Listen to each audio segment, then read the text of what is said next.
नमस्कार साथियों, तो रवाटी ऑनलाइन क्लासेस में आपका हार्दिक अभिनंदन है, स्वागत है। आज हम लेंगे ज्योग्राफी के एक महत्वपूर्ण बिंदु की चर्चा करने वाले हैं।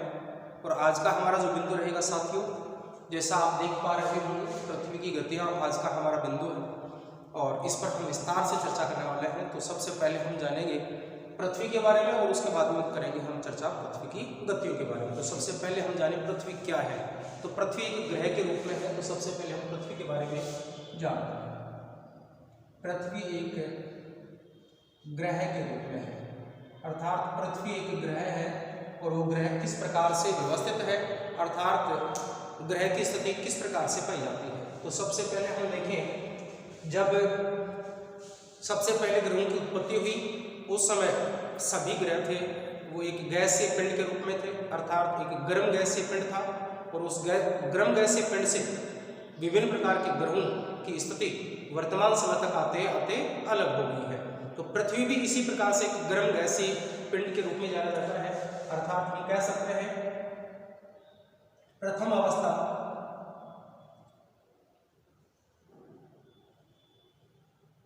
हम कह सकते हैं इसकी प्रथम अवस्था। तो जो प्रथम अवस्था थी वो एक गर्म गैस के पिंड के रूप में जाने जाते हैं। गर्म गैसीय पिंड,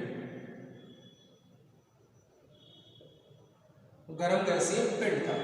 धीरे धीरे वर्तमान समय तक आते आते ये गर्म गैसीय पिंड था, ये धीरे धीरे ठंडा होने लगा। ठंडे होने के साथ साथ ही इसमें घूर्णन या इसकी गति प्रारंभ होने लगी और ये धीरे धीरे ठोस होता चला गया। तो वर्तमान समय में अगर इसकी बात करें हम, वर्तमान समय में पृथ्वी एक ठोस पिंड के रूप में जाना जाता है। वर्तमान समय में पृथ्वी एक ठोस पिंड है और ये ठोस ग्रह के रूप में जाना जाता है। अब हम बात करें तो इस ठोस पिंड की जो अवस्था है ये हमारे ग्रहों की जो अपेक्षा है वो किस प्रकार से व्यवस्थित है। तो ये हमारा एक सूर्य का भाग है और इस सूर्य के भाग के साथ सभी ग्रहों का क्रम कुछ इस प्रकार से व्यवस्थित है, अर्थात ये सूर्य है और सूर्य के सापेक्ष कौन कौन से ग्रह किस प्रकार से व्यवस्थित है। तो देखते चलिए पृथ्वी की अवस्था क्या पाई जाती है।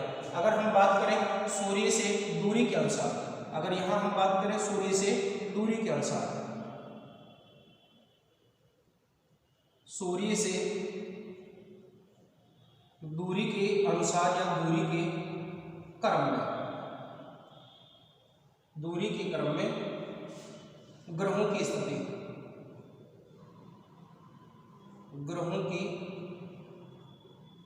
स्थिति, तो जानिए सबसे पहले सूर्य से दूरी बढ़ने के अनुसार जो ग्रह की स्थिति पाई जाती है उसमें कुछ इस प्रकार से इनका व्यवस्थित क्रम पाया जाता है। इस प्रकार से इसकी उपस्थिति पाई जाती है।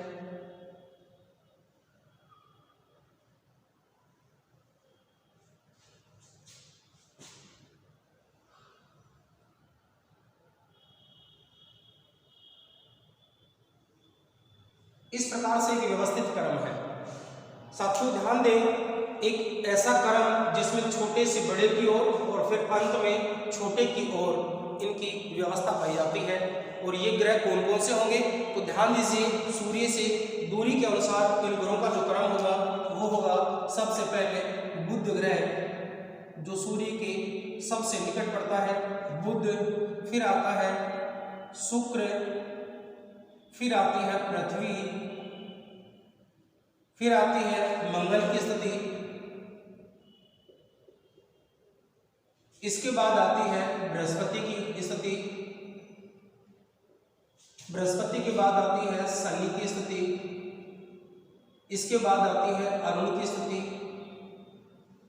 और इसके बाद आती है वरुण की स्थिति। जो हमारा एक अंतिम ग्रह जिसको हम प्लूटो ग्रह कहा जाता है या यम ग्रह कहा जाता है, जो वर्तमान में ग्रहों की मान्यता से हटा दिया गया है। तो वर्तमान में 8 ग्रह पाए जाते हैं। ध्यान दीजिए कौन कौन से हैं, बुध, शुक्र, पृथ्वी, मंगल, बृहस्पति, शनि, अरुण और वरुण, ये 8 ग्रहों का क्रम पाया जाता है। तो पृथ्वी का सूर्य से दूरी के अनुसार तीसरा क्रम आता है। यहाँ ग्रहों की स्थिति में देखें तो पृथ्वी का तीसरा क्रम आता है, तो ग्रहों की दूरी के अनुसार पृथ्वी का तीसरा क्रम आता है। अब यह एक विशेष स्थिति बनती है साथियों, जिसके बारे में हम सभी जानते हैं कि पृथ्वी पर विशेष स्थिति अन्य ग्रहों की तुलना में जो दिखाई देती है वो दिखाई देती है पृथ्वी पर जीवन पाया जाना। पृथ्वी पर जीवन का पाया जाना। अन्य ग्रहों की तुलना में पृथ्वी ही एकमात्र वर्तमान समय में एक ऐसा ग्रह है जिस पर जीवन संभव है या जीवन पाया जाता है, अर्थात जैविक घटनाएं पृथ्वी पर पाई जाती हैं। ये पृथ्वी पर पाए जाने की जो स्थिति है यह हमें जीवंत ग्रह के रूप में दिखाई देता है, इसलिए इसको कहा जाता है जैविक ग्रह। पृथ्वी को कहा जाता है जैविक ग्रह।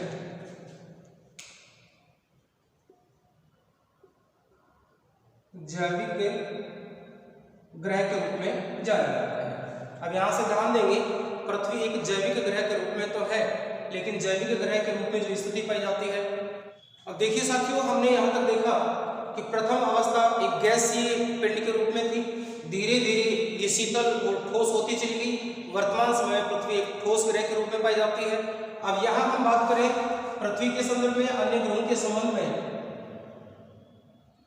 तो ग्रहों की स्थिति की बात करें तो सबसे पहले हम ग्रहों की स्थिति में सबसे पहले वो चर्चा करेंगे जिसके बारे में हम दो विभिन्न प्रकार के मत देखते हैं। एक स्थिति को देखेंगे हम पृथ्वी को केंद्र मानकर,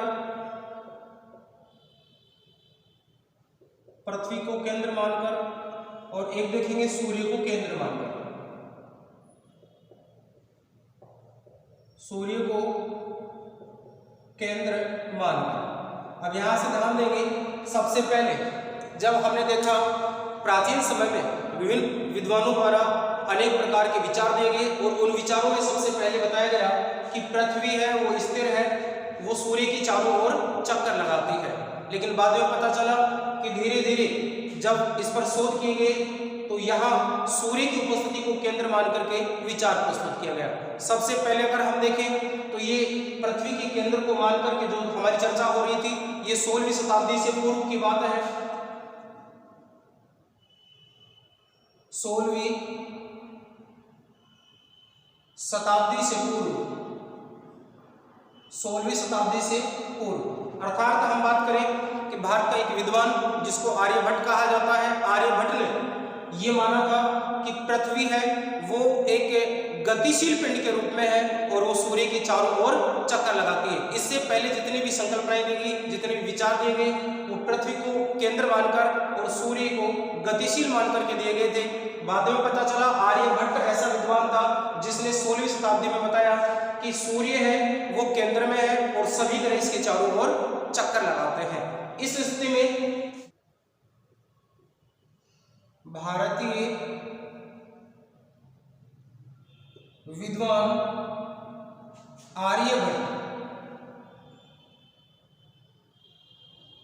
आर्यभट्ट द्वारा ये सबसे पहले बताया गया कि पृथ्वी है वो एक गतिशील पिंड के रूप में है जो कि सूर्य के चारों ओर चक्कर लगाती है, परिक्रमा करती है। इस स्थिति में जो हमारे सामने जो विचार है उस विचार को विश्व स्तर तक जाना गया, लेकिन ये विचार उस समय केवल संक्षिप्त विचारधारा के रूप में रहा। धीरे धीरे इसी विचारधारा को आगे ले जाने का कार्य कुछ विद्वानों द्वारा किया जाता है। और उन विद्वानों की अगर हम बात करें तो साथियों ये विद्वान थे कोपरनिकस, निकोलस कोपरनिकस।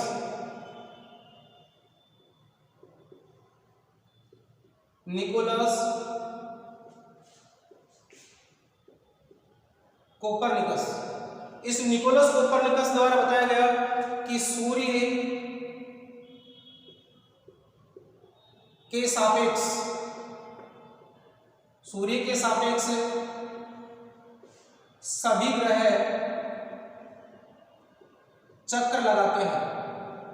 सूर्य के सापेक्ष सभी ग्रह चक्कर लगाते हैं। इसके बाद में पृथ्वी को एक गतिशील पिंड मानते हुए सभी ग्रहों के सापेक्ष चक्कर लगाने की स्थिति में रखा गया। धीरे धीरे यही स्थिति और आगे बढ़ती चलेगी और ग्रहों की गति के संबंध में विचार आया और सर्वप्रथम ग्रहों की गति का सिद्धांत दिया था वो था केपलर। केपलर द्वारा ग्रहों की गति का सिद्धांत दिया गया। ग्रहों की गति का सिद्धांत दिया गया। याद रखेंगे, कुछ यहां से भी इंपोर्टेंट डाटा है, अपने एग्जाम में प्रश्न पूछ लिया जाता है। सर्वप्रथम वह विद्वान कौन था जिसने सभी ग्रहों को सूर्य के सापेक्ष चक्कर लगाते हुए बताया था? निकोलस कोपरनिकस था। इनके द्वारा सूर्य के सापेक्ष सभी ग्रह चक्कर लगाते हैं, अर्थात अपने परिपथ मार्ग में सभी ग्रह सूर्य के ओर चारों ओर चक्कर लगाते हैं। अभी स्थिति देखें किस प्रकार से है। केपलर वह विद्वान था जिसने ग्रहों की गति का सिद्धांत दिया था। अब अगर हम देखें तो आगे स्थिति आती है ग्रहों की स्थिति के बाद सूर्य की स्थिति और सूर्य के सापेक्ष ग्रहों का व्यवस्थित होना। तो यहां तक आप जान पाए होंगे। आगे हम चर्चा करते हैं सूर्य के सापेक्ष ग्रहों की स्थिति। सूर्य के सापेक्ष ग्रहों की स्थिति।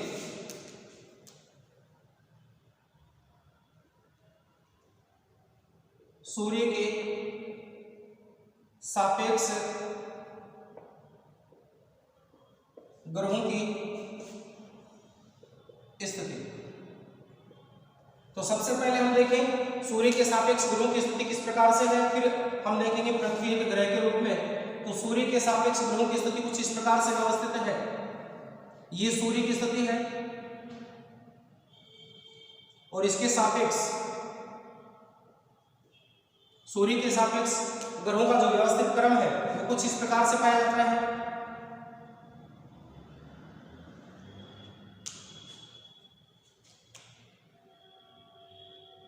बुध, शुक्र, पृथ्वी, अरुण, बुध, शुक्र, पृथ्वी, मंगल, बुध, शुक्र, पृथ्वी, मंगल, बृहस्पति। अगर आकृति की हम चर्चा करते चले तो इनकी आकृति में वृद्धि होती चली जाती है। फिर शनि, फिर स्थिति आती है शनि के बाद अरुण, वरुण। यहां से ध्यान देंगे सूर्य की सापेक्ष स्थिति में जो ग्रहों का क्रम पाया जाता है वो कुछ इस प्रकार से पाया जाता है। यहां हम देखते हैं सबसे पहले सूर्य के निकट से सबसे पास पाया जाने वाला ग्रह उसको कहा जाता है बुध ग्रह। इसके बाद में आता है शुक्र ग्रह।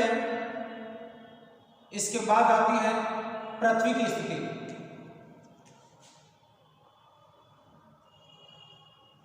पृथ्वी, और इसके बाद अगर हम देखें तो ये ग्रह आता है मंगल ग्रह और ये स्थिति आती है बृहस्पति की, बृहस्पति ग्रह। इसके बाद अगर हम बात करें तो शनि ग्रह और शनि के बाद ग्रह अरुण ग्रह और अरुण के बाद वरुण ग्रह। इस प्रकार से सूर्य के सापेक्ष ये क्रम इनका पाया जाता है। सभी ग्रह सूर्य के चारों ओर चक्कर लगाते हैं। बुध अपने परिपथ मार्ग में इस प्रकार से सूर्य के चक्कर लगाता है। शुक्र इस प्रकार से अपने परिपथ मार्ग में चक्कर लगाता है। पृथ्वी इस प्रकार से अपने परिपथ मार्ग में चक्कर लगाती है। मंगल इस प्रकार से सूर्य के चारों ओर चक्कर लगाता है। बृहस्पति इस प्रकार से अपने परिपथ मार्ग में सूर्य के चारों ओर चक्कर लगाता है। शनि की स्थिति कुछ इस प्रकार से अपने परिपथ मार्ग में है। अरुण की स्थिति इस प्रकार से अपने परिपथ मार्ग में है और वरुण की स्थिति कुछ इस प्रकार से अपने परिपथ मार्ग में है। अर्थात इस प्रकार से चक्कर लगाता हुआ सूर्य के चारों ओर चक्कर पूरा करता है। इस प्रकार का एक क्रम पाया जाता है। इस क्रम में पृथ्वी तीसरे नंबर का ग्रह आता है, या हम कह सकते हैं पृथ्वी की स्थिति सूर्य के सापेक्ष तीसरे क्रम में आती है। तीसरे क्रम का ग्रह है। इस तीसरे क्रम के ग्रह की बात करें तो इस तीसरे क्रम के ग्रह को, जिसको हम पृथ्वी कहते हैं, इस पृथ्वी ग्रह को जीवंत ग्रह कहा जाता है।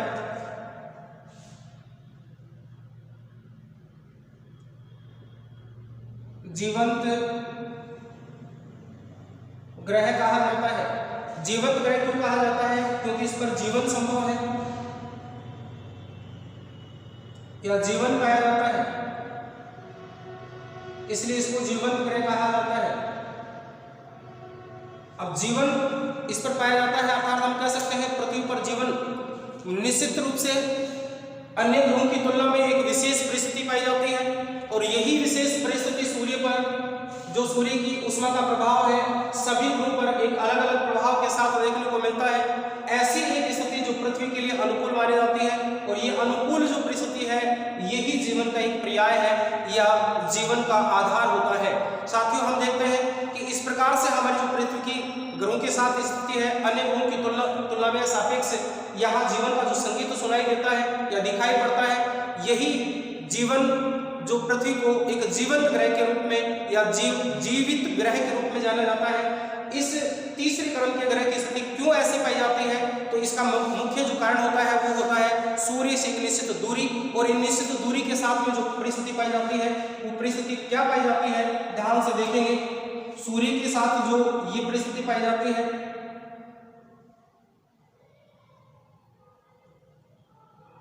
तो एक निश्चित दूरी के साथ निश्चित तापमान का होना, निश्चित दूरी व अनुकूल तापमान कह सकते हैं, अनुकूल तापमान। तो एक निश्चित दूरी के साथ एक अनुकूल तापमान की स्थिति पृथ्वी पर जीवन के लिए अनिवार्य है। और ये जो निश्चित दूरी है, ये निश्चित दूरी कितनी पाई जाती है, तो ध्यान रखेंगे सूर्य से पृथ्वी के बीच जो औसत दूरी पाई जाती है, ये जो औसत दूरी है पृथ्वी व सूर्य के मध्य औसत दूरी, औसत दूरी, इस औसत दूरी की स्थिति आती है 14.98 करोड़ किलोमीटर की दूरी एक औसत दूरी के साथ पाई जाती है।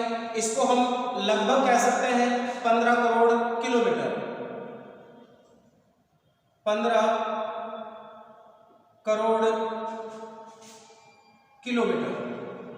तो औसत स्थिति ये पाई जाती है। इसके कारण से पृथ्वी पर पड़ने वाला सूर्य का जो ताप है वो एक निश्चित मात्रा में प्राप्त होता है, और यही निश्चित मात्रा में जो ताप है ये अनुकूल ताप है।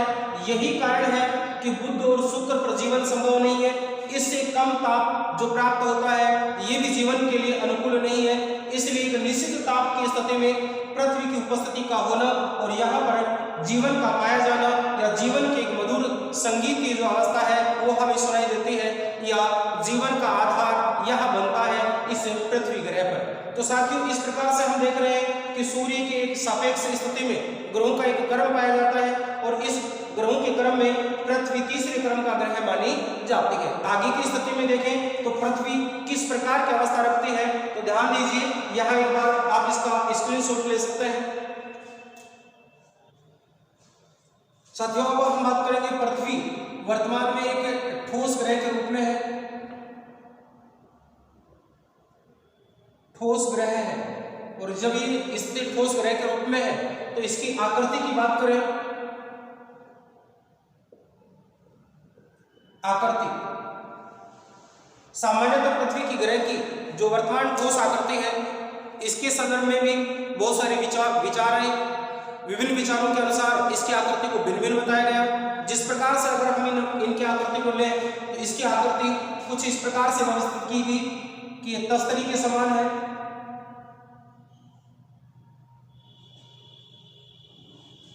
इसकी आकृति तस्तरी की या तस्तरी के समान पाई जाती है। इसकी आकृति तस्तरी के समान है तो किस प्रकार से है, देखिए इस प्रकार की कुछ आकृति बनेगी।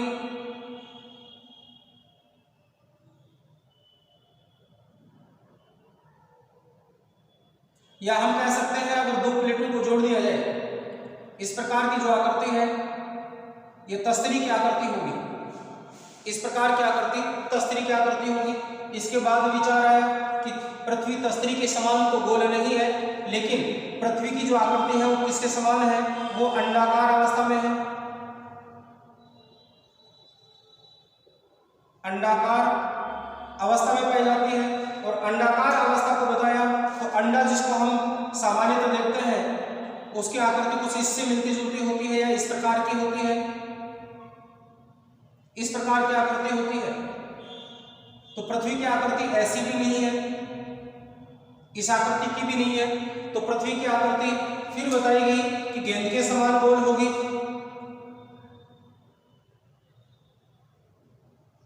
गेंद के समान गोल होगी। यह आकृति भी नहीं बताई गई, गेंद के समान आकृति गोल होगी तो आकृति कैसी बनेगी?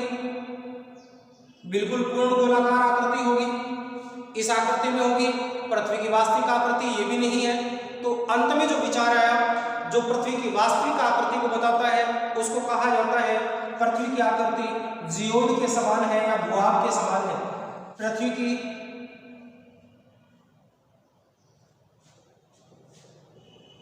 वास्तविक आकृति, पृथ्वी की वास्तविक आकृति, और ये वास्तविक आकृति किसके समान बताई गई है? ये बताई गई है भूभाग के समान, भूभाग के समान, या इसी को कहा जाता है ओवलेट स्फेरॉइड।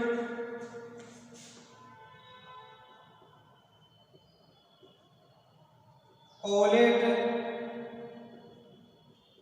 स्फेरॉइड इसके समान होगी, या इसी भूभाग की आकृति को, इसी ओवलेट स्फेरॉइड की जो आकृति है, इसको लघुवक्ष गोलाभ भी कहते हैं। इसी आकृति को कहा जाता है लघुवक्ष गोलाभ, लघुवक्ष गोलाभ। यहां इंपोर्टेंट शब्द है, पृथ्वी की आकृति कैसी पाई जाती है?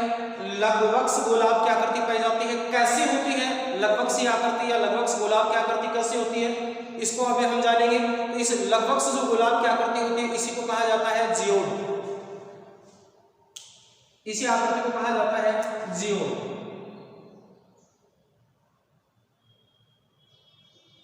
जियोड की आकृति कोई भी शब्द यूज किया जा सकता है। इसी को भूभाग आकृति कहा जाता है, इसी को लघुवक्ष गोलाभ कहा जाता है, इसी को जियोड आकृति कहा जाता है। अब ये आकृति है, किस प्रकार की आकृति बताई गई है? जियोड की जो आकृति है वो ध्रुवों पर चपटी तथा विषुवत रेखा पर उभरी हुई आकृति में बताई जाती है। इस प्रकार की आकृति है, और इस आकृति को कहा जाता है पृथ्वी की वास्तविक आकृति। तो ये ध्रुवों के ऊपर चपटी है तथा विषुवत रेखा पर उभरी हुई आकृति है। इस प्रकार की जो आकृति है, इसको कहा जाता है भूमध्य रेखा पर उभरा हुआ, भूमध्य रेखा पर उभरा हुआ या उभार, और ध्रुवों पर चपटा होना, ध्रुवों पर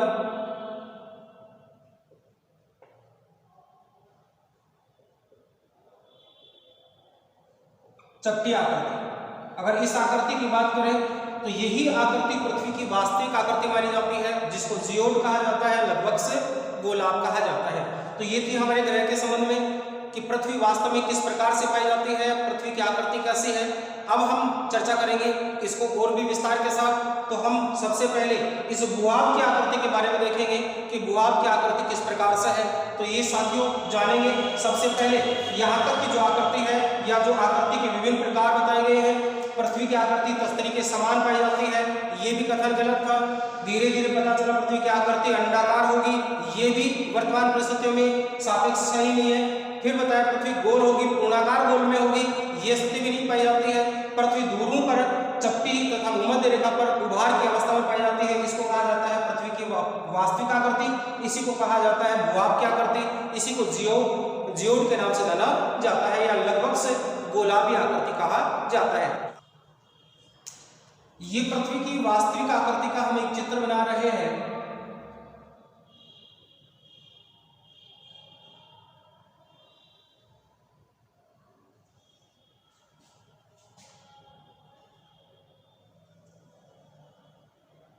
इस प्रकार से पृथ्वी की वास्तविक आकृति है। और इस वास्तविक आकृति के बारे में हम देखें तो पृथ्वी की वास्तविक आकृति भूमध्य रेखा पर उभरी हुई है। ये भूमध्य रेखीय स्थिति है। इस भूमध्य रेखा की बात करें तो भूमध्य रेखा पर ये उभरी हुई अवस्था इस प्रकार से दिखाई देती है। अगर हम इसकी वृत्ताकार स्थिति को देखें इस वर्ताकार स्थिति को देखें और एक ध्रुवीय स्थिति को देखें। ध्रुव से ध्रुव की ओर अगर हम इसको बात करें नॉर्थ पोल और इसकी बात करें हम साउथ पोल, तो दोनों स्थितियों में ये स्थिति हमारी कुछ इस प्रकार से दिखाई देती है। अर्थात एक वृत्त ये बनता हुआ दिखाई देता है 0 डिग्री, जो कि ग्रीनविच कहा जाता है, जिसके बारे में हम विगत क्लास में जान चुके हैं कि 0 डिग्री के बिल्कुल विपरीत 180 डिग्री होता है। अगर दोनों 0 डिग्री से लेकर 180 डिग्री से दोनों ध्रुवों की स्थिति को हम वृत्ताकार अवस्था में देखें तो ये वृत्ताकार अवस्था कुछ अलग प्रकार से दिखाई देती है। किस प्रकार से दिखाई देती है, तो एक बार ध्यान से देखेंगे इसको, वृत्ताकार स्थिति को। इसको कहा जाता है ध्रुवीय व्यास, इसको कहा जाता है ध्रुवीय व्यास, ध्रुवीय व्यास। इसको कहा जाएगा विषुवतरेखीय व्यास,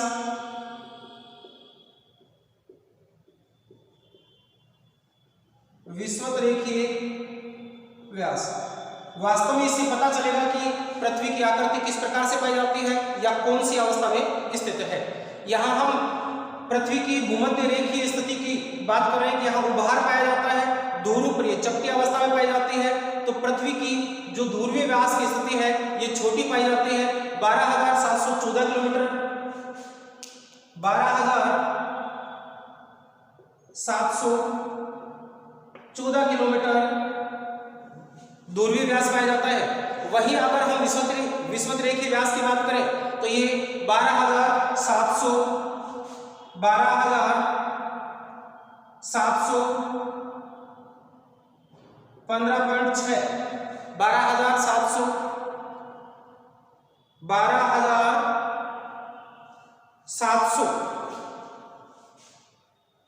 अगर हम विषुवतरेखीय व्यास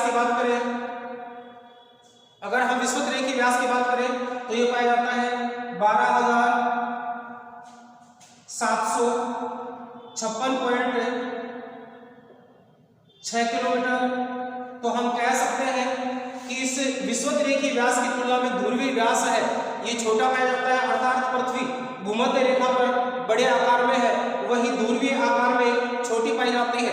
तो इस स्थिति में विषुवतरेखीय व्यास अधिक बड़ा है, व्यास है। भूमध्य रेखीय जो व्यास है ये ध्रुवीय व्यास से काफी बड़ा है और ये अंतराल लगभग दोनों के मध्य जो अंतराल है ये लगभग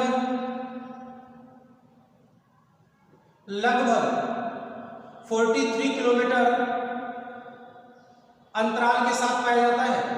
इसलिए कह सकते हैं कि पृथ्वी विषुवत रेखा पर उभरी हुई अवस्था में है तथा पृथ्वी ध्रुवीय स्थिति में चपटी हुई अवस्था में है, जो कि इस विषुवत रेखीय व्यास के साथ प्रतीत होता है। अगर हम परिधि की बात करें, परिधि का तात्पर्य चारों ओर, यहाँ वृत्ताकार अवस्था को देखेंगे। देखिए एक स्थिति होती है त्रिज्या, एक स्थिति होती है व्यास और एक स्थिति होती है परिधि। तो परिधि की अगर हम बात करें तो यहाँ इस परिधि में भूमध्य रेखा के चारों ओर की जो स्थिति है, इस प्रकार से जो हमारी स्थिति पाई जाती है, इस स्थिति में इसकी जो परिधि बनती है, इस परिधि की जो स्थिति बन रही है ये ध्रुवीय परिधि की तुलना में बड़ी है। अगर इस परिधि की हम बात करें, ये जो परिधि की स्थिति है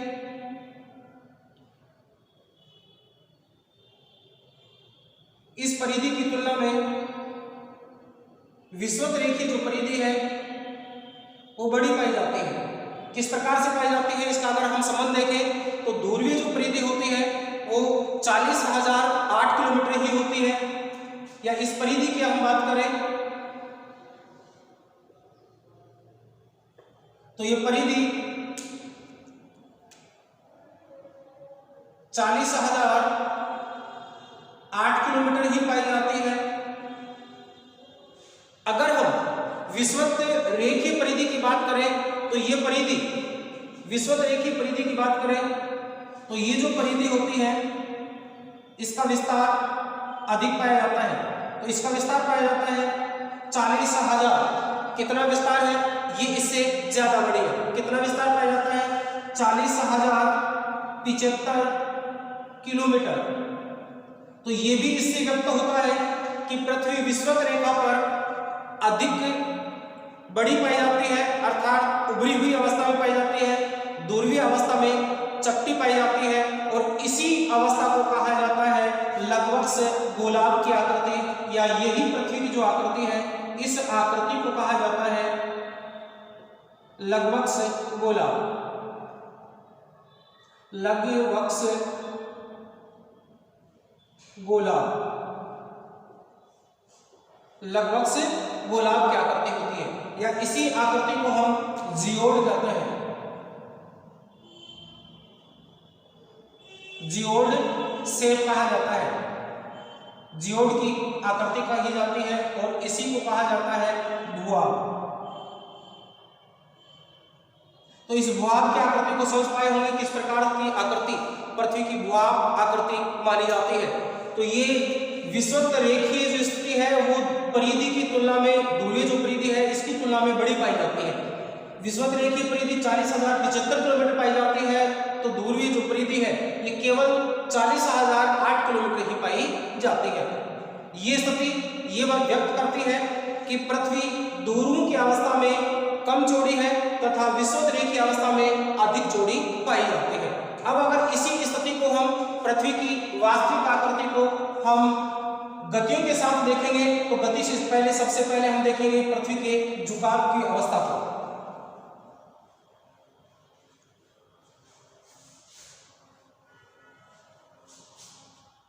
अब देखेंगे साथियों हम एक ग्रह के साथ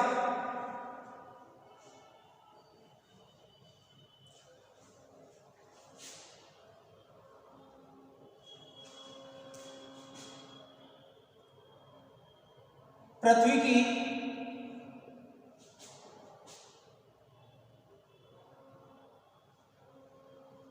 अक्षीय स्थिति। गतियों से पहले काफी महत्वपूर्ण जो चर्चा है, जो आपके एग्जामों में बार बार प्रश्न पुटअप करता है या बार बार प्रश्न उठाया जाता है, यहां से उठाया जाता है पृथ्वी की अक्षीय स्थिति। समझेंगे पृथ्वी की अक्षीय स्थिति किस प्रकार से है। यह हमारी संपूर्ण पृथ्वी की आकृति है, और इस संपूर्ण पृथ्वी की आकृति में हम अक्षीय स्थिति को देखेंगे किस प्रकार से है पृथ्वी की अक्षीय स्थिति। ये हमने इसको विभाजित कर दिया विषुवत रेखा से, ये हमने इसको विभाजित कर दिया 0 डिग्री ग्रीनिच रेखा से। अब देखिए अक्षीय स्थिति, अगर हम इसको अक्ष कहें, ये अक्षीय स्थिति है। इस अक्षीय स्थिति में पृथ्वी वास्तव में ऐसे अपने अक्ष पर इस प्रकार से न होते हुए कुछ झुकी हुई अवस्था में है, और इस झुकी हुई जो अवस्था है वो कुछ इस प्रकार से व्यक्त होती है, अर्थात पृथ्वी कुछ अपनी आकृति से भिन्न अवस्था में इस प्रकार से झुकी हुई है, और इस आकृति को अक्षीय झुकाव कहा जाता है। एक तो होता है अक्षीय झुकाव, एक होता है कक्षीय झुकाव। तो सबसे पहले हम बात करेंगे कि पृथ्वी अगर इस प्रकार से है, इस प्रकार से ये ध्रुव है, इसको कहेंगे नॉर्थ पोल और इसको कहेंगे साउथ पोल। ये नॉर्थ पोल और साउथ पोल की स्थिति है। अब अगर पृथ्वी इस प्रकार से सीधे रहते हुए अगर अपने अक्ष पर कुछ झुकी हुई है तो इसके मध्य में कोण बनता है, इस कोण को कहा जाता है अक्षीय कोण। और पृथ्वी अपने अक्ष पर 23.5 डिग्री का कोण बनाती है। याद रखें, एक है अक्षीय कोण, एक है कक्षीय कोण। तो पृथ्वी अपने अक्ष पर 23.5 डिग्री झुकी हुई है। इसको हम नोट भी करें साथ। पृथ्वी अपने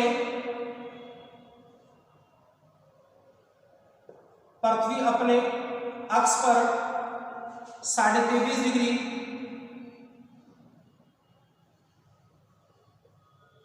झुकी हुई है,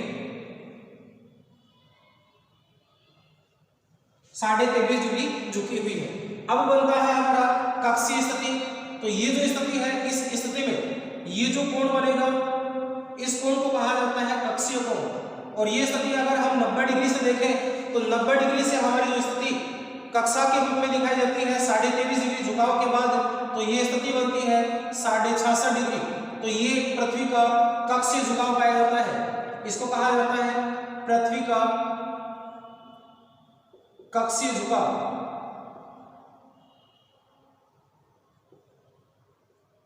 पृथ्वी का कक्षीय झुकाव। तो याद रखिए अक्षीय झुकाव 23.5 डिग्री है, कक्षीय झुकाव 66.5 डिग्री है। इस प्रकार की स्थिति पाई जाती है। अगर यहाँ हम भूमध्य रेखा की बात करें तो भूमध्य रेखा कुछ इस प्रकार से दिखाई देगी।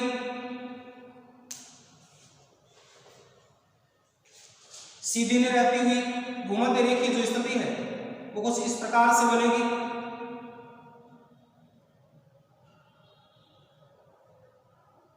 ये होगी 0 डिग्री विषुवत रेखा। इसके बाद अगर हम दूसरे अक्षांशों की बात करें तो यहां जो स्थिति बनेगी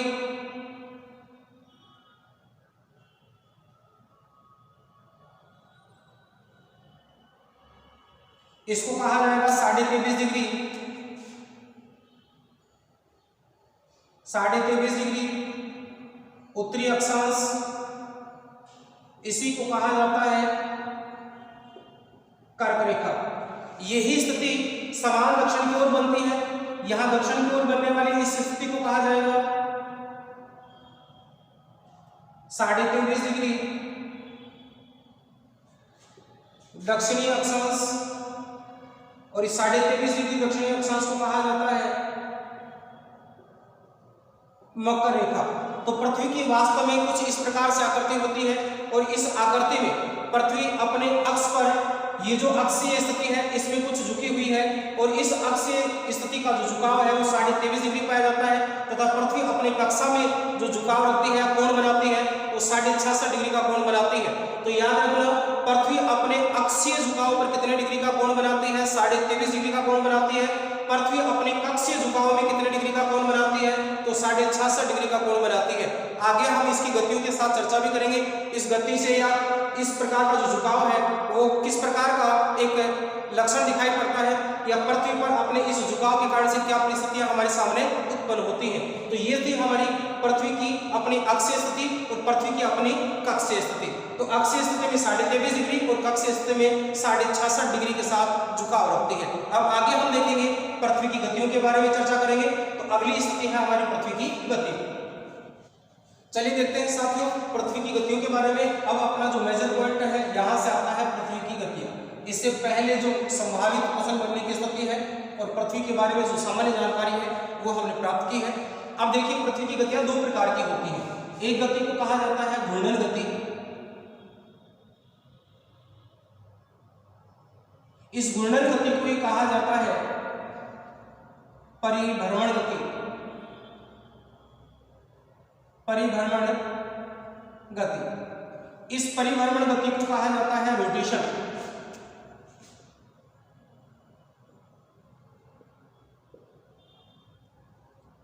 इसी को कहा जाता है रोटेशन। दूसरी गति होती है इसको कहा जाता है परिक्रमण गति। परिक्रमण गति, इस परिक्रमण गति को ही कहा जाता है रेवोल्यूशन।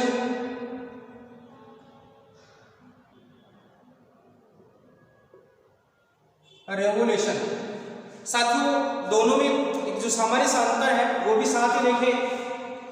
परिभ्रमण जो गति है या घूर्णन जो गति है, ये घूर्णन गति पृथ्वी 24 घंटे में पूरी कर लेती है।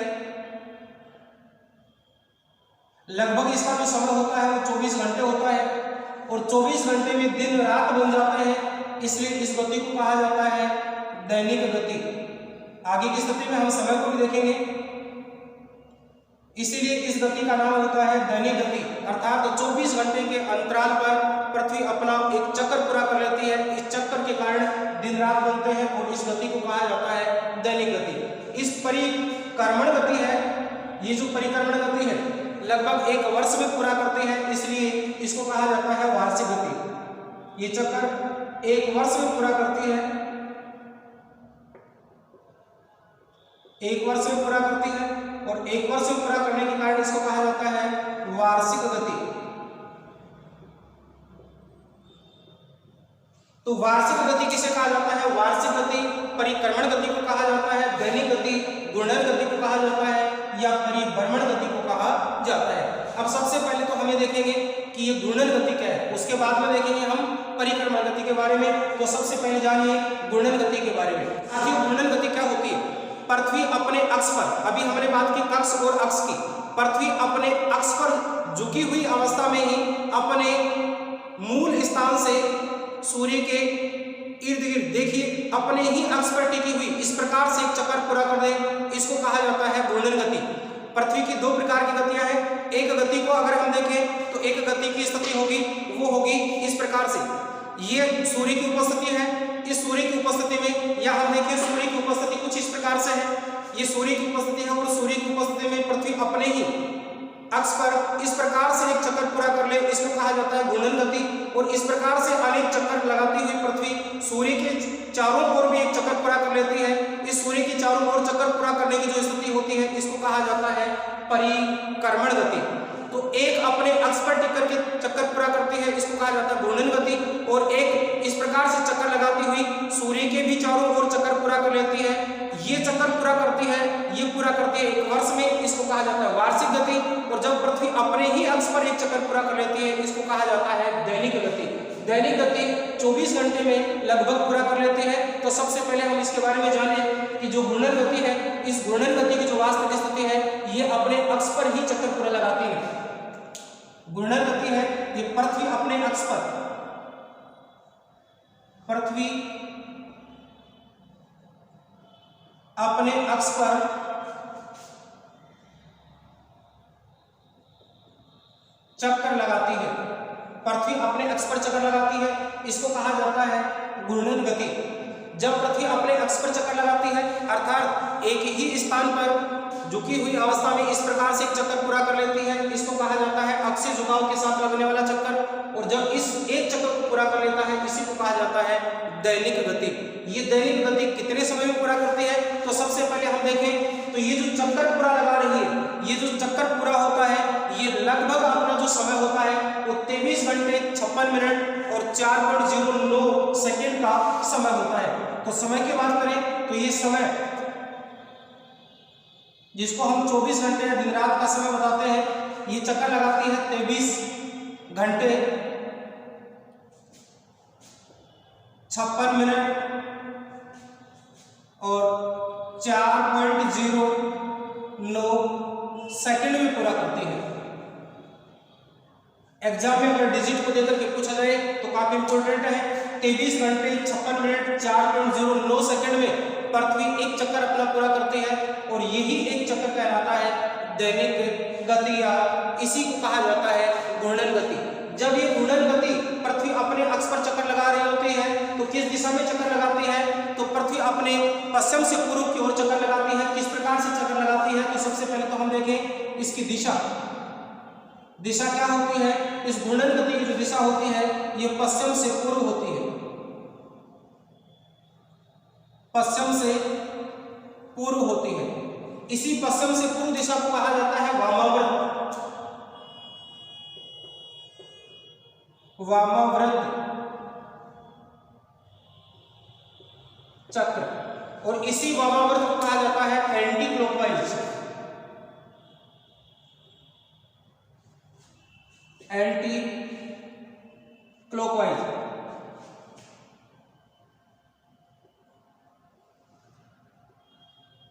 एंटी क्लॉकवाइज होते हैं। तो पृथ्वी अपने अक्ष पर घूर्णन गति करते समय पश्चिम से पूर्व की ओर या वामाव्रत या एंटी क्लॉकवाइज चक्कर पूरा करती है। जब ये एंटी क्लॉकवाइज चक्कर पूरा करती है, तो उस समय पृथ्वी अपने अक्ष पर टिक करके ये जो चक्कर पूरा कर रही है, इस समय कितना समय लेती है? 23 घंटे 56 मिनट 4.09 सेकंड का समय लेती है। इस समय जो इसकी स्पीड होती है या इसकी जो गति होती है, वो गति भी विशेष स्थिति में होती है। तो इसकी जो गति होती है वो 1670 किलोमीटर पर सेकंड की स्पीड के साथ चलती है, या जो इसकी स्पीड होती है तो वो स्पीड भी विशेष होती है। ये होती है 1670 किलोमीटर पर सेकंड की स्पीड से चक्कर लगाती है। तब जाकर के 23 घंटे 56 मिनट 4.09 सेकंड में एक चक्कर पूरा लगा पाती है। इस स्थिति के कारण से दिन रात बनते हैं। इसी स्थिति के कारण से अनेक सारे परिवर्तन होते हैं। इन परिवर्तनों की हम चर्चा करेंगे। तो यहाँ तक मैं मानता हूँ आपके समझ में आया होगा, महत्वपूर्ण डाटा है। एक बार हम इसको वापस रिपीट कर लेते हैं। पृथ्वी की घूर्णन गति और परिक्रमण गति दो प्रकार की गतियां होती हैं। घूर्णन गति को कहा जाता है परिभ्रमण गति, इसी को कहा जाता है रोटेशन गति। ये पृथ्वी 24 घंटे में लगभग एक चक्कर पूरा कर लेती है, इसलिए इसको कहा जाता है दैनिक गति। परिक्रमण गति को रेवोल्यूशन गति कहा जाता है। ये एक वर्ष में अपना चक्कर पूरा करती है, इसलिए इसको कहा जाता है वार्षिक गति। जब पृथ्वी अपनी दैनिक गति करती है या घूर्णन गति करती है तो अपने अक्ष पर चक्कर लगाती है या अपने ही एक निर्धारित अक्ष पर इस प्रकार से एक चक्कर पूरा कर लेती है। इस चक्कर को कहा जाता है वामाव्रत या एंटी क्लॉकवाइज या पश्चिम से पूर्व की ओर। ये पश्चिम से पूर्व की ओर जब चक्कर लगाती है तो इसकी गति होती है 1670 किलोमीटर पर सेकंड की गति होती है। अब इस गति के कारण से क्या प्रभाव होते हैं, काफी महत्वपूर्ण है। तो अगले बिंदु पर हम चर्चा करेंगे घूर्णन गति के प्रभाव। अब देखिए साथियों, आगे हम बात करेंगे घूर्णन गति के प्रभाव। तो घूर्णन गति के प्रभाव से सबसे पहले हम एक चर्चा करें, प्रश्न और बन जाता है सौर दिवस क्या होता है। सौर दिवस, ये भी प्रश्न बन जाता है, सौर दिवस क्या है। तो सौर दिवस का तात्पर्य है पृथ्वी का अपने अक्ष पर घूमते हुए 24 घंटे में जो चक्कर पूरा लगाती है उसको सौर दिवस कहा जाता है। अर्थात दिन व रात के समय में चक्कर पूरा करने की स्थिति, पूरा करने की स्थिति सौर दिवस कहलाती है। और ये सौर दिवस हमने समय देखा 23 घंटे 56 मिनट 4.09 सेकंड, ये सौर दिवस की अवधि होती है। प्रश्न पूछ लिया जाए सौर दिवस की अवधि क्या होती है, तो सौर दिवस की अवधि 23 घंटे 56 मिनट 4.09 सेकंड सौर दिवस की अवधि होती है। अब हम चर्चा करेंगे इसके प्रभाव, अर्थात घूर्णन गति के प्रभावों की चर्चा करेंगे। घूर्णन गति के प्रभाव, क्या इसके प्रभाव होते हैं। तो सबसे पहले हम प्रभाव की बात करेंगे दिन रात का बनना, जिसको हम सौर दिवस कह रहे हैं। तो यहां स्थिति बनेगी दिन व रात की अवधि,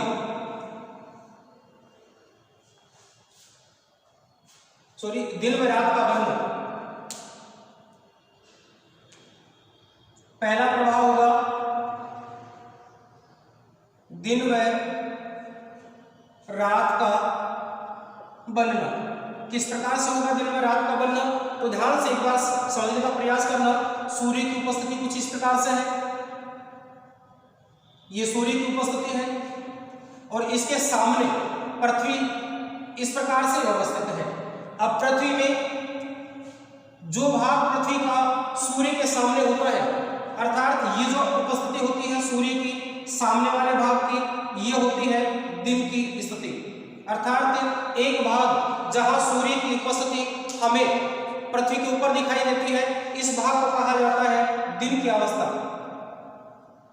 ये दिन की अवस्था होती है और इसके विपरीत भाग में रात की अवस्था होती है, ये रात की अवस्था होती है। तो सूर्य के विपरीत भाग में, सूर्य के विपरीत भाग में रात होती है और सूर्य के सापेक्ष दिन होता है। लेकिन पृथ्वी इस प्रकार से अपने अक्ष पर इस प्रकार से लगातार चक्कर लगाती रहेगी, तो ये भाग पीछे की ओर चला जाएगा और इसका सामने और पीछे वाला भाग है वो सामने वाले भाग पर आ जाएगा। अर्थात हम कह सकते हैं कि जिस प्रकार से पृथ्वी इस प्रकार से चक्कर लगाएगी तो ये भाग कभी सामने आएगा। तो जब ये भाग, जिसको हम कोई भी एक बिंदु के रूप में लें कि ये बिंदु T है और ये बिंदु Z है, अगर T वाले भाग पर सूर्य का सामने वाला भाग है तो दिन होगा। जब सूर्य की उपस्थिति विपरीत भाग में है तो Z वाले भाग पर रात होगी। जब Z वाला भाग घूम करके सूर्य के सामने आएगा तो इस स्थिति में रात के स्थान पर दिन होगा और T वाला भाग जब विपरीत चला जाएगा तो इस T वाले भाग पर रात हो जाएगी। इस प्रकार से पृथ्वी का अपने अक्ष पर घूमने से दिन व रात बनते हैं। ये स्थिति दिन व रात की स्थिति के साथ होगी। आगे की स्थिति हम चर्चा करते हैं। दूसरा प्रभाव कौन सा महत्वपूर्ण प्रभाव होगा, नेक्स्ट प्रभाव को देखिए साथियों, तो दूसरा प्रभाव है पृथ्वी की गोलावी आकृति। पृथ्वी की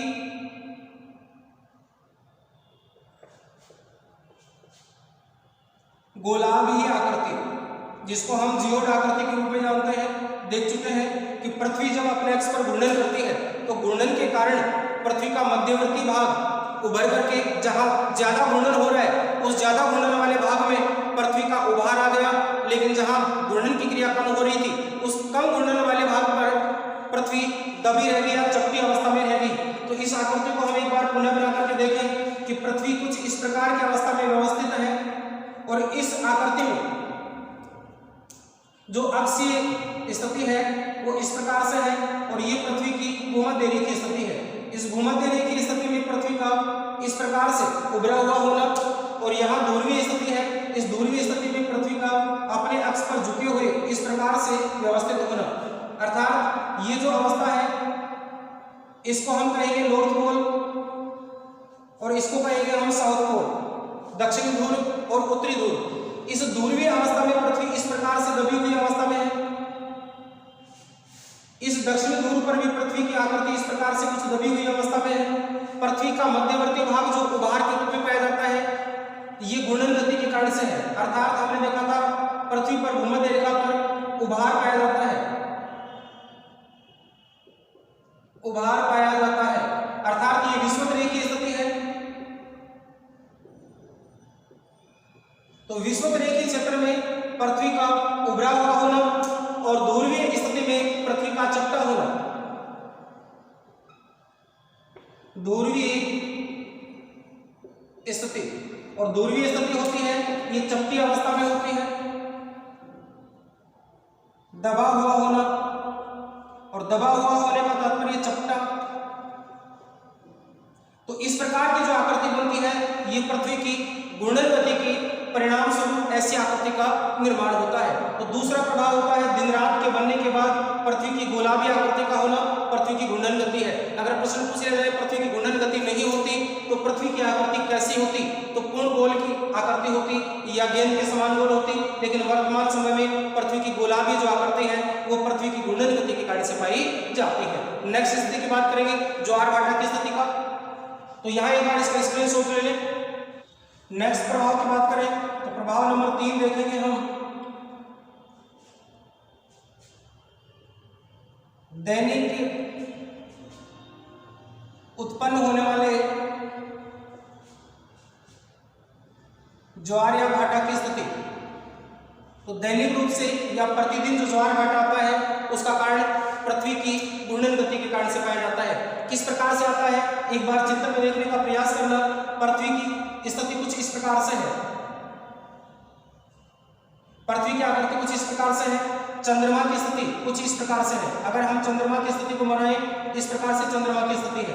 एक स्थिति अगर हम सूर्य की देखें तो सूर्य की उपस्थिति कुछ इस प्रकार से है, ये सन है, ये मून है और ये अर्थ है। जब हम सर्वाधिक प्रभाव की बात करें तो चंद्रमा का प्रभाव पृथ्वी के ऊपर सर्वाधिक पड़ता है। तो जब इस प्रकार से चंद्रमा की गुरुत्वाकर्षण शक्ति गुरुत्वाकर्षण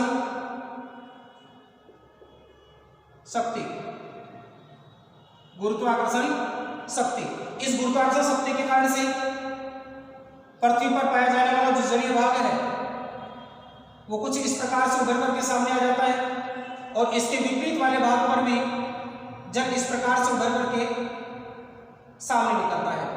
तो पृथ्वी के सामने चंद्रमा की उपस्थिति होती है। चंद्रमा के सामने वाले भाग पर अभी उपस्थिति क्यों होगी, किस प्रकार से होगी कि एक स्थिति में जब पृथ्वी इस प्रकार से है, चंद्रमा इस प्रकार से है, पृथ्वी घूम करके एक भाग सामने आएगा चंद्रमा के सामने, तो चंद्रमा के सामने वाले भाग का जो जलीय भाग होगा वो गुरुत्वाकर्षण शक्ति के कारण से उभार के रूप में होगा, यहाँ ज्वार उत्पन्न हो जाएगा।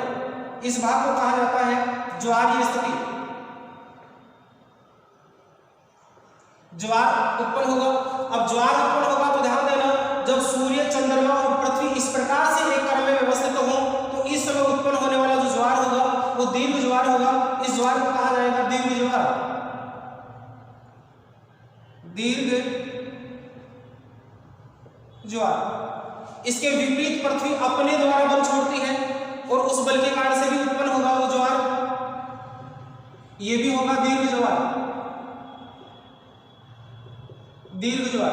अब यहां देखिए पृथ्वी का चंद्रमा के सामने वाले भाग पर उत्पन्न जो ज्वार है वो ज्वार आता है गुरुत्वाकर्षण शक्ति के कारण से, लेकिन यहां जो ज्वार आता है ये ज्वार उत्पन्न होता है पृथ्वी के खुद के अपकेंद्रीय बल के कारण से। अपकेंद्रीय बल के कारण से पृथ्वी बैलेंस बनाने के लिए, चंद्रमा की आकर्षण शक्ति को समाप्त करने के लिए पृथ्वी एक बल का उत्सर्जन करती है, उस बल को कहा जाता है अपकेंद्रीय बल।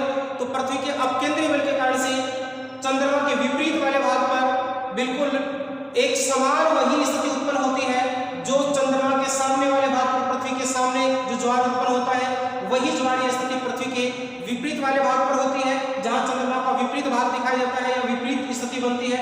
इस स्थिति पर अपकेंद्रीय बल के कारण से ज्वार उत्पन्न होगा, इसको दीर्घ ज्वार की स्थिति कहा जाएगी।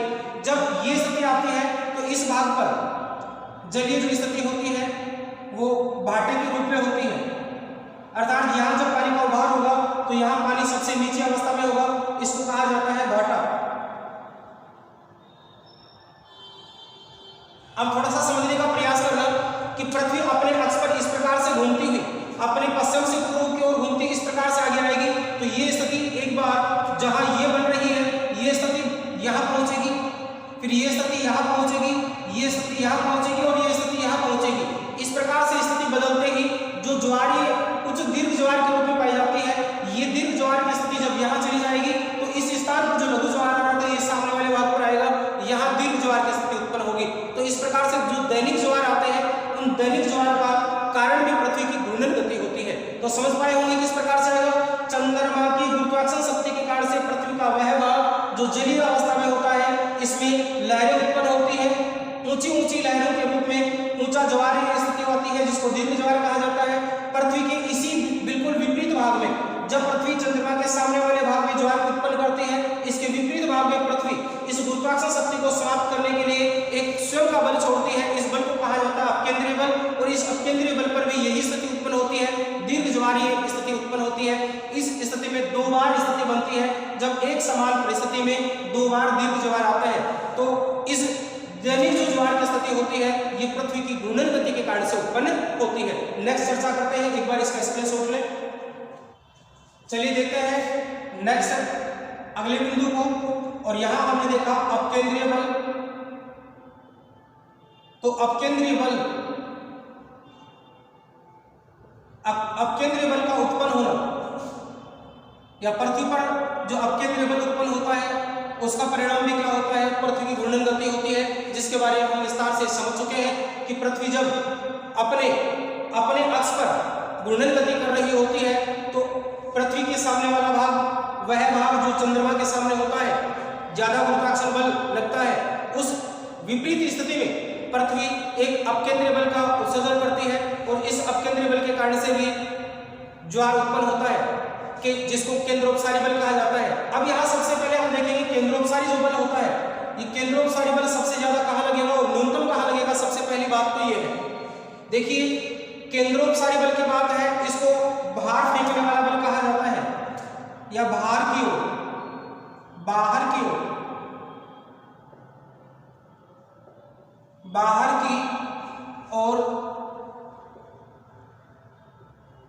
फेंकने वाला बल, बाहर की ओर फेंकने वाला बल होता है। आपने भाला फेंकते हुए देखा होगा या आपने उस स्थिति में देखा होगा जब एक एथलेटिक्स एक भाले को एक हैमर को हाथ में लेकर के चक्कर लगा करके और फिर उसको तेज गति से फेंकता है, तो वो स्थिति जहां हम सामने की ओर फेंकते हैं वो सामने ले जाकर के एक तिरछी स्थिति में जाकर के गिरता है। यही जो स्थिति होती है बाहर की ओर जो लगने वाला बल है या बाहर की ओर फेंके जाने वाला बल है, इसी को कहा जाता है अपकेंद्रीय बल। इस अपकेंद्रीय बल की जो स्थिति होती है सबसे ज्यादा कहाँ लगती है, सबसे न्यूनतम कहाँ लगती है, तो जहां पृथ्वी का जो सर्वाधिक गतिमान भाग होता है या जहां से पृथ्वी सर्वाधिक तेजी से घूमती है वहां पर सबसे ज्यादा लगता है। तो पृथ्वी की स्थिति, ये स्थिति हम देख चुके हैं कि पृथ्वी विषुवत रेखा पर सबसे ज्यादा, पृथ्वी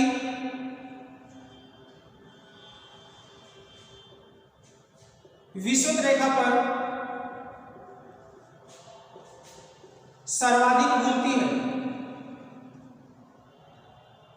सर्वाधिक घूमती है। और सर्वाधिक जहां विषुवत रेखा पर घूमेगी तो सर्वाधिक लगने वाला जो या उत्पन्न होने वाला केंद्रोपसारी बल होगा वो होगा विषुवत रेखा पर। तो अपकेंद्रीय बल है वो सर्वाधिक, अपकेंद्रीय बल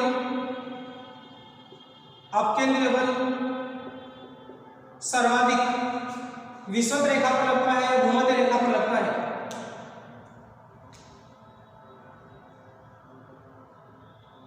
भूमध्य रेखा पर लगता है। अभी चित्र के माध्यम से देखेंगे किस प्रकार से घूमेगी, भूमध्य रेखा पर क्यों ज्यादा घूमती है।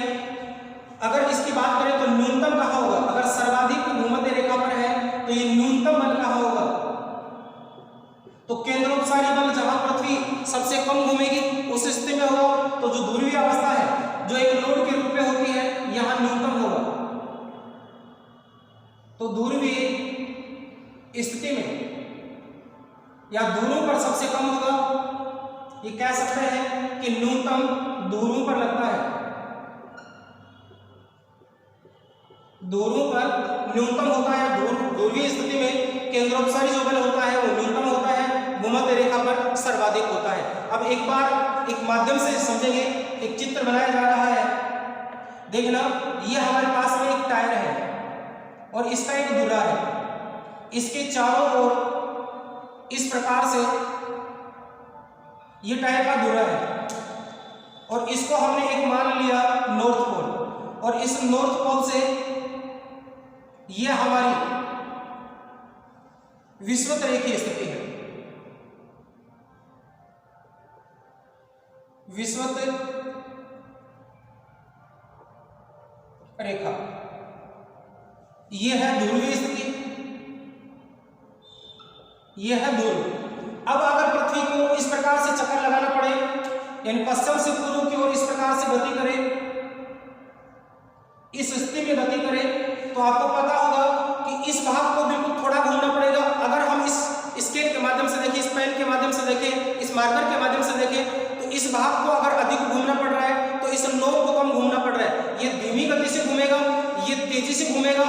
इस वाले भाग पर बड़ा आकार होने के कारण इसको तेजी से घूमना पड़ेगा, इसको कम घूमना पड़ेगा। तो ये बाह्य भाग जो विषुवत रेखा के रूप में है, जो उभरी हुई अवस्था में है, ये अधिक तेजी से घूमेगा, तो ध्रुव को बहुत धीमी गति से घूमना पड़ेगा। इसलिए केंद्रोपसारी जो बल होता है ये विषुवत रेखा पर तेजी से घूमने के कारण बाहर की ओर फेंके जाने वाला बल है वो सर्वाधिक उत्सर्जित होता है, या सर्वाधिक लगने वाला जो बल होता है विषुवत रेखा पर होता है केंद्रोपसारी बल। लेकिन न्यूनतम जहां बनता है वो ध्रुवीय स्थिति में बनता है, क्योंकि वहां स्पीड और गति इसकी कम होती है। तो ये थी हमारी केंद्रोपसारी बल के कारण से या केंद्रोपसारी बल की स्थिति। अब अगर इसके विपरीत पूछ लिया जाए गुरुत्वाकर्षण बल को, तो ये भी याद रखेंगे गुरुत्वाकर्षण बल। गुरुत्वाकर्षण बल, गुरुत्वाकर्षण बल देखिए, गुरुत्वाकर्षण बल सर्वाधिक कहां लगेगा या सर्वाधिक मान कहां होगा, तो इसका सर्वाधिक मान या गुरुत्वाकर्षण बल का सर्वाधिक मान जो केंद्रोपसारी बल होता है बिल्कुल विपरीत होता है। अगर सर्वाधिक केंद्रोपसारी बल विषुवत रेखा पर लग रहा है तो न्यूनतम गुरुत्वाकर्षण बल भूमध्य रेखा पर होगा। सर्वाधिक अगर ध्रुवों पर यह स्थिति गुरुत्वाकर्षण बल की बनेगी, तो ध्यान दीजिए एक बार के लिए, इसको पुनः समझें। अगर सर्वाधिक केंद्रोपसारी बल विषुवत रेखा पर लग रहा है तो इसके विपरीत सर्वाधिक गुरुत्वाकर्षण बल कहां लगेगा, ध्रुवों पर लगेगा। जहां सर्वाधिक स्थिति केंद्रोपसारी बल की होती है वहां गुरुत्वाकर्षण बल की न्यूनतम स्थिति होती है। तो इस गुरुत्वाकर्षण बल का सर्वाधिक मान होगा वो होगा ध्रुवों पर, और न्यूनतम होगा ये होगा विषुवत रेखा पर।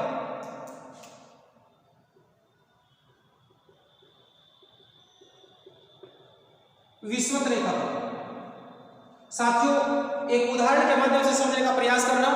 अगर कोई एक व्यापारी किसी स्थान पर वस्तु को खरीदना चाहे, समान वस्तु को दूसरे स्थान पर लाभ से बेचना चाहिए लेकिन उसकी मुद्रा समान हो, तो किस स्थान से खरीदे और किस स्थान पर बेचे। तो याद रखना, किसी स्थान पर वस्तु को खरीदते समय उसका भार कम होगा, उस स्थान पर खरीदा जाएगा, अर्थात विषुवत रेखा पर गुरुत्वाकर्षण बल कम होता है तो विषुवत रेखीय क्षेत्र में उस वस्तु को खरीदते समय उसका वजन जितना होगा ध्रुवों पर उसका वजन ज्यादा होगा, कुछ अधिक होगा। तो इस स्थान पर वस्तु को खरीदना और ध्रुवों पर ले जाकर बेचना, समान वस्तु के समान वजन को ही अगर वहां जाकर के तोला जाएगा तो वजन की मात्रा कुछ ज्यादा होगी। अगर व्यक्ति स्वयं भूमध्य रेखा पर अपना वजन करके जाता है, उस वजन में जितना वजन आता है ध्रुवों पर जाकर के वजन करने पर उसके वजन में ग्रोथ होती है या वृद्धि होती है। तो याद रखना, गुरुत्वाकर्षण बल विषुवत रेखा पर न्यूनतम होता है तो ध्रुवों पर गुरुत्वाकर्षण बल सर्वाधिक लगता है। जैसा कि ये स्थिति होती है बिल्कुल विपरीत होती है अपकेंद्रीय बल। अपकेंद्रीय बल विषुवत रेखा पर सर्वाधिक लगता है तो ध्रुवों पर सबसे कम लगता है। गुरुत्वाकर्षण बल विषुवत रेखा पर सबसे कम होता है, ध्रुवों पर सर्वाधिक होता है। आगे की स्थिति में देखेंगे तो नेक्स्ट अगला बिंदु हम लेते हैं महासागरीय धाराओं की उत्पत्ति। महासागरीय धाराओं की उत्पत्ति। महासागरीय धाराओं की उत्पत्ति, तो महासागरीय धाराओं की उत्पत्ति में भी घूर्णन गति का विशेष प्रभाव होता है। जब पृथ्वी अपने अक्ष पर घूर्णन करती है तो ठोस भाग उसके साथ घूम जाता है, लेकिन तरल भाग उसके साथ नहीं घूम पाता है। तो ऐसी स्थिति में जलधाराएं उत्पन्न हो जाती है और ऐसी जलधाराएं जो उत्पन्न होती हैं उसको अगर इस प्रकार से हम देखें कि ये पृथ्वी का मध्यवर्ती भाग जिसको हम विषुवत रेखा कहते हैं, विषुवत रेखीय भाग पर जब पृथ्वी अपना घूर्णन करती है तो घूर्णन की गति है वो कुछ इस प्रकार से होती है, पश्चिम से पूर्व की ओर इस प्रकार से घूमती है। तो जब इस प्रकार से घूमती है तो ठोस भाग पृथ्वी के साथ घूम जाता है लेकिन तरल भाग घूम नहीं पाता और ऐसी अवस्था में जल की जलधारा उत्पन्न हो जाती है और ये विपरीत दिशा में चलती है। अर्थात पृथ्वी जब पश्चिम से पूर्व की ओर चल रही है तो जलधारा पूर्व से पश्चिम की ओर चलना प्रारंभ कर देती है। इस प्रकार से जलधाराएं उत्पन्न हो जाती है। इस प्रकार से जलधाराओं की उत्पत्ति हो जाती है। तो आपने इसका स्पष्ट जो उल्लेख है या स्पष्ट जो उदाहरण है वो विषुवत रेखा के पास उत्पन्न होने वाली जलधाराओं के बारे में देखा होगा। विषुवत रेखीय जो जलधाराएं होती है वो सदा पूर्व से पश्चिम की ओर गति करती है और ये जो स्थिति होती है घूर्णन गति का सबसे ज्यादा प्रभाव विषुवत रेखा के कारण ही पाया जाता है। अर्थात ये विषुवत रेखीय क्षेत्रों में विषुवत रेखीय क्षेत्र में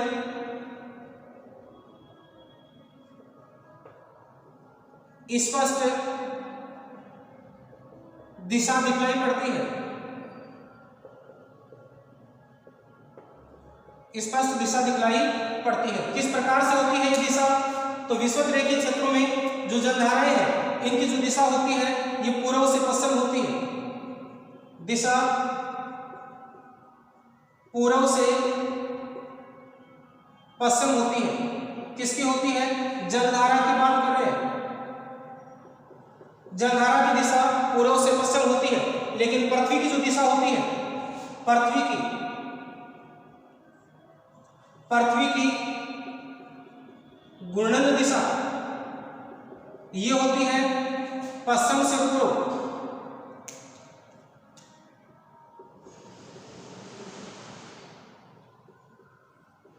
पश्चिम से पूर्व की ओर होती है। इस प्रकार से घूर्णन गति के प्रभाव में जलधाराएं भी उत्पन्न होती हैं। साथियों, जलधाराओं की उत्पत्ति के और भी प्रभाव होते हैं। स्थलीय स्वभाव होता है, लवणता की मात्रा होती है, तापीय स्थिति होती है या जल का गर्म और ठंडा पाया जाना है। ये जलधाराओं की उत्पत्ति के अन्य कारण भी हैं, लेकिन पृथ्वी की जो मुख्य रूप से घूर्णन गति है उस घूर्णन गति के प्रभाव से भी जलधाराओं की उत्पत्ति होती है। आगे की कड़ी में हम अगली स्थिति को देखेंगे। नेक्स्ट की अगर हम बात करें तो वो स्थिति आती है हमारी धरातल पर चलने वाली भूविक्षेपित उन्मुखी। भूविक्षेपी पवनों की स्थिति।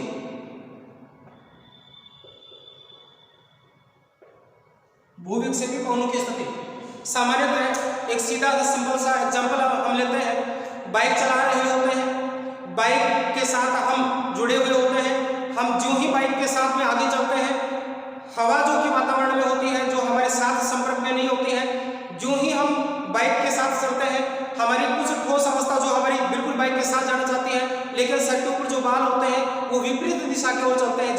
जब धाराओं की स्थिति विपरीत बनती है, उसी प्रकार से भूविक्षेपी कोणों की उत्पन्न जो स्थिति है वो घूर्णन गति के कारण से होती है और विपरीत दिशा की ओर उत्पन्न होती है। तो पृथ्वी की घूर्णन गति के विपरीत इनकी दिशा में परिवर्तन आता है। पृथ्वी की घूर्णन गति के कारण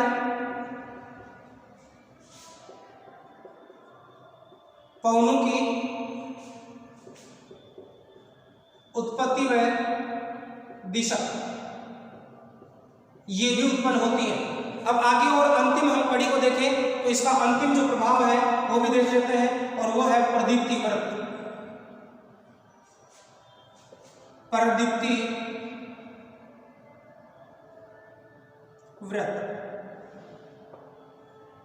अभी क्या होता है प्रदीप्ति व्रत, यहां से थोड़ा सा ध्यान देंगे, काफी इंपॉर्टेंट है। प्रदीप्ति व्रत क्या होता है?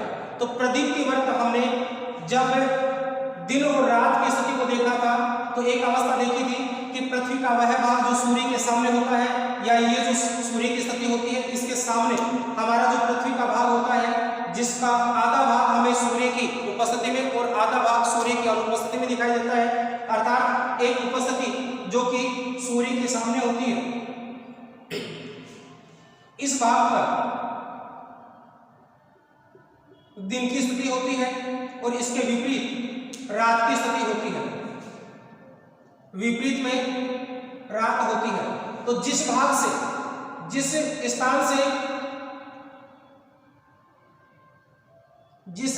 से दिन व रात अलग होते हैं, अर्थात एक वह देशांतर रेखा जिसके दौरान एक भाग सूर्य के सामने वाला होता है, एक भाग विपरीत वाला भाग होता है।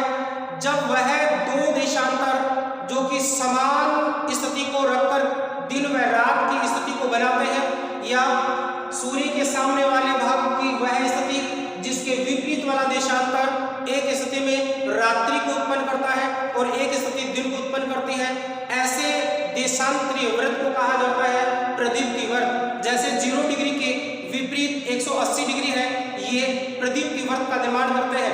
अगर सूर्य की स्थिति 90 डिग्री पर होगी और उस समय सूर्योदय हो रहा होगा तो दूसरा 90 डिग्री दूसरी दिशा होगी, वो सूर्यास्त की स्थिति होगी। तो एक समय रात्रि का बनना, एक समय दिन का बनना प्रदीप्ति व्रत की स्थिति होती है। तो इसको कहा जाता है प्रदीप्ति व्रत।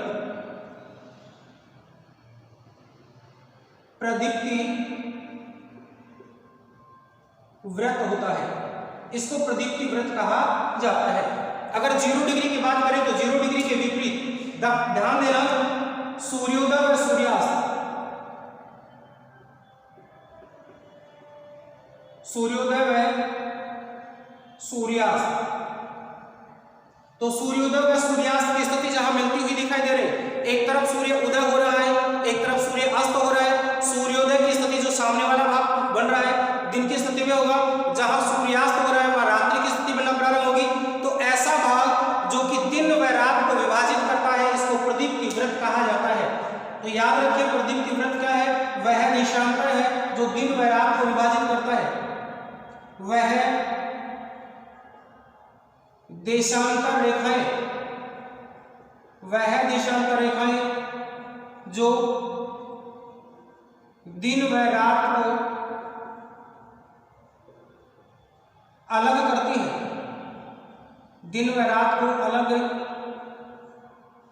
करती है, इसे प्रदीप्ति व्रत कहा जाता है। साथियों, मैं अपेक्षा रखता हूं कि पृथ्वी के बारे में जो हमने एक गति का वर्णन किया है, घूर्णन गति के बारे में विस्तार से देखा है, ये निश्चित रूप से आपके समझ में आया होगा। इसमें बनने वाले जो प्रश्न होंगे, प्रभावों को लेकर के प्रश्न बनेंगे कि घूर्णन गति के कारण से क्या क्या प्रभाव उत्पन्न होते हैं। साथियों, आज की क्लास के साथ हम इतना ही ले पाएंगे। अगली क्लास के साथ देखेंगे हम पृथ्वी की परिक्रमण गति और परिक्रमण गति को विस्तार से देखेंगे। आज के लिए इतना ही। नमस्कार।